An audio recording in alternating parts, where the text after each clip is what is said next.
जय हिंद दोस्तों, मैं दिलीप कुमार।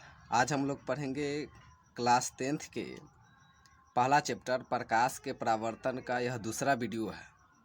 पहला वीडियो में हम लोग पढ़े थे प्रकाश के बारे में, उसका प्रकार, किरण पुंज के बारे में पढ़े थे, उसका प्रकार के बारे में पढ़े थे, अपसारी किरण पुंज, अभिसारी किरण पुंज। हम लोगों ने किरण आरेख तक उस वीडियो में पढ़ा था, यानी कि यहाँ तक हम लोग पहले वाले वीडियो में किरण आरेख तक बढ़ चुके हैं। उसके बाद अब आगे आता है पारदर्शी। पारदर्शी पदार्थ क्या है, तो इसको हम लोग पढ़ेंगे। पारदर्शी पदार्थ क्या है, तो इसका परिभाषा दिया हुआ है, वैसा पदार्थ जिसका प्रकाश आसानी से आर पार कर जाए उस पदार्थ को पारदर्शी कहा जाता है। यानी कि पारदर्शी में होता है कि वैसा कोई पदार्थ है जिससे प्रकाश आसानी से इस पार से उस पार यानी कि आर पार कर जाता है, उस पदार्थ को हम लोग पारदर्शी पदार्थ कहते हैं। जैसे में अगर देखा जाए तो कांच हो जाएगा, कांच से प्रकाश आसानी से इस पार से उस पार हो जाता है। लेंस हो जाएगा, दर्पण हो जाएगा, जिससे प्रकाश आर पार कर जाता है, उसी को हम लोग क्या बोलते हैं, पारदर्शी पदार्थ या पारदर्शी कहते हैं।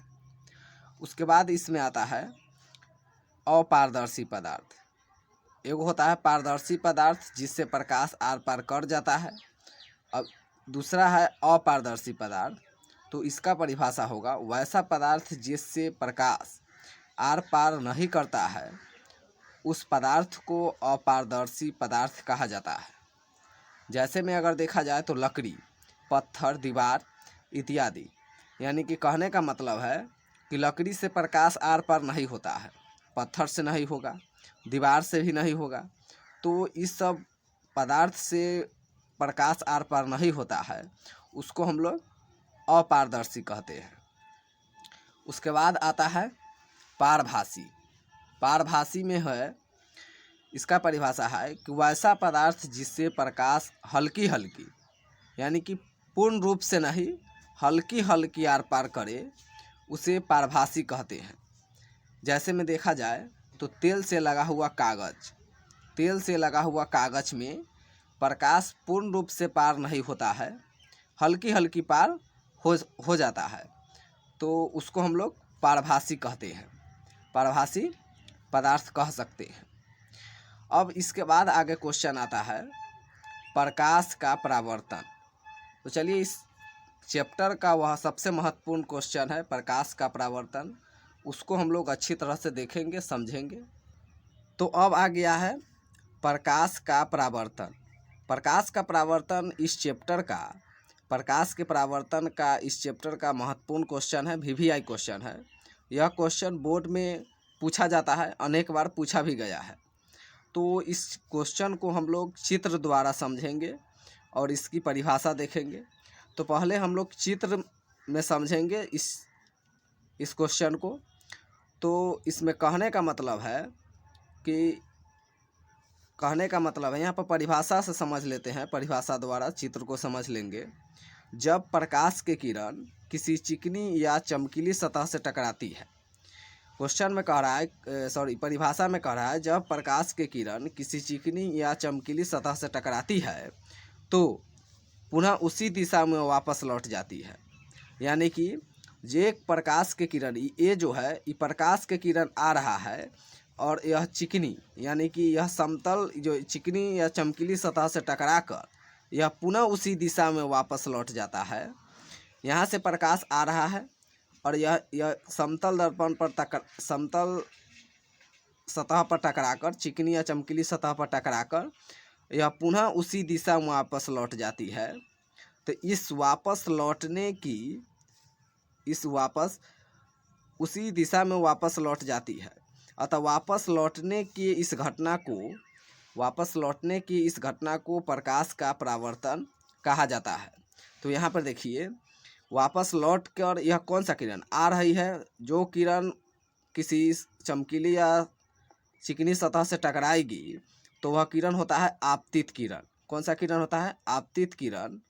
और जो किरण टकराकर वापस जाएगी पुनः, वो हो जाता है परावर्तित किरण। तो आएगी इससे आपतित किरण और टकरा कर पुनः उसी दिशा में वापस जाएगी, वो होता है परावर्तित किरण।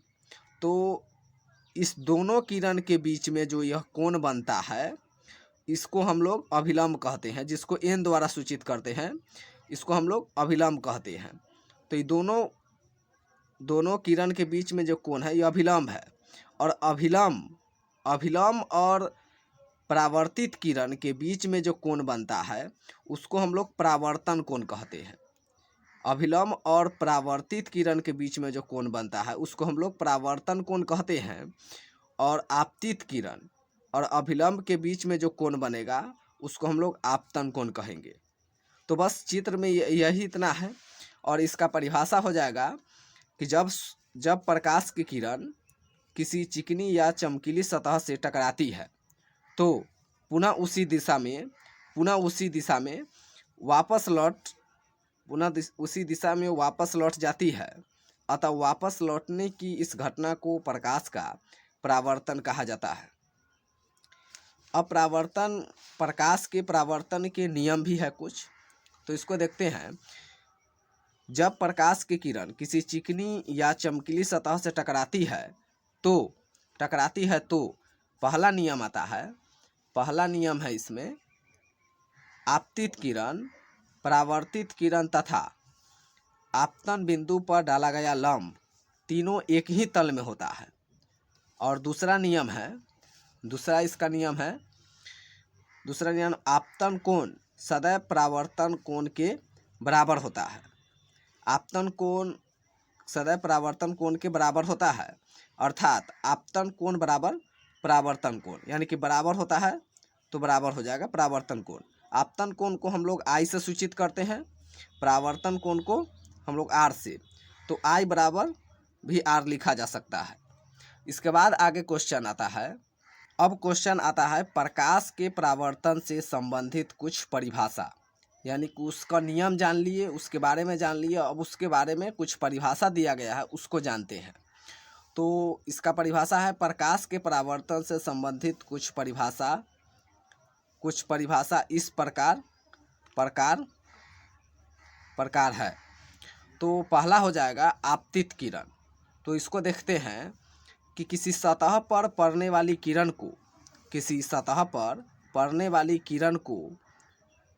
को आपतित किरण कहा जाता है। आप लोगों ने देखा होगा किसी सतह पर पड़ने वाली किरण, तो यही जो इस सतह पर पड़ती है इस किरण को हम लोग आपतित किरण कहते हैं। अतः चित्र देखिए, उसमें ए और ओ आपतित किरण है। दूसरा होता है परावर्तित किरण। तो इसका परिभाषा है, किसी सतह पर कोई किरण आपतित होने के बाद जिस दिशा से गुजरती है उस किरण को परावर्तित किरण कहते हैं। यानी कि किसी सतह पर कोई किरण आपतित होने के बाद, यहाँ पर यह किरण आपतित होती है और जिस दिशा में गुजरती है उसको हम लोग परावर्तित किरण कहा जाता है। अतः चित्र में ओ बी परावर्तित किरण है, चित्र में ओ और बी परावर्तित किरण है। उसके बाद आता है 3 नंबर, आपतन बिंदु। आपतन बिंदु में है, जिस बिंदु पर किरण, कोई नहीं है, जिस बिंदु पर किरण आपतित होता है उस बिंदु को आपतन बिंदु कहा जाता है। आपतन बिंदु कहेंगे किसको? इसको, जहाँ पर किरण आपतित होती है जिस बिंदु पर, उसको हम लोग आपतन बिंदु कहते हैं। तो यह बिंदु जो होता है, दोनों जो किरण मिलती है उसी को हम लोग आपतन बिंदु कहते हैं। अब 4 नंबर परिभाषा आता है अभिलंब। अभिलंब होता है इसका परिभाषा, किसी सतह के बीचों बीच खींची गई लंब को अभिलंब कहते हैं। किसी सतह के बीचों बीच जो यह खींचा गया था इसी को हम लोग अभिलंब कहते हैं, जिसको एन द्वारा। अतः चित्र में ओ एन अभिलंब है। ओ, यहाँ पर ओ होगा, यहाँ पर एन होगा, तो ओ एन जो बीच में है ये अभिलंब है। इसको हम लोग एन द्वारा सूचित करते हैं, अभिलंब को। उसके बाद आता है 5 नंबर, आपतन कोण। आपतन कोण का परिभाषा है, आपतित किरण और अभिलंब के बीच के कोण को आपतन कोण कहते हैं। कहते हैं, अतः आपतन कोण को आई द्वारा सूचित किया जाता है। आपतन कोण कौन होता है? यहाँ पर आपतित किरण, आपतित किरण और अभिलंब के बीच में जो यह कोण है, इसी को हम लोग आपतन कोण कहते हैं, जिसको हम लोग आई द्वारा सूचित करते हैं। उसके बाद आता है परावर्तन कोण। परावर्तन कोण होता है अभिलंब और परावर्तन किरण के बीच के कोण को परावर्तन कोण कहते हैं। अभिलंब यहाँ पर होता है अभिलंब और इसमें होता है परावर्तित किरण। इन दोनों के बीच में जो कोण बनता है, इसी को हम लोग परावर्तन कोण कहते हैं। इसको आर द्वारा सूचित किया जाता है। तो हम लोग इस वीडियो में इतना ही पढ़ेंगे। आगे पढ़ेंगे हम लोग प्रतिबिंब के बारे में। तो इस वीडियो में इतना ही, मिलते हैं नेक्स्ट वीडियो में। तब तक के लिए जय हिंद।